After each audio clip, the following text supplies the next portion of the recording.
Ыбырай Алтынсариннің «Дүние қалай етсең табылады» әңгімесі қазақ балаларын арнап өзі құрастырған оқулық кенген өзге тілден аударылған шығарма.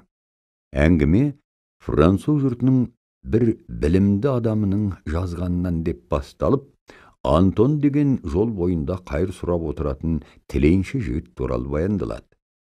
Бірде кездескен жолаушы кісінің Антонға ақыл беріп, мысалмен өз басынан өткен жайды өзгеге үлгі етуінің сыры бар. Онда ол еріншектіктен арылып, жалқаулыққа салынбай еткен еңбек, төккен терінің арқасында бақуатты жағдайға жеткенін, балаларында жасынан бош жүруге, қиналмай мал табуға үйретпегендігін, өз қайратымен тұрғызған екі өндіріс орнын балаларына бергендігін айтады.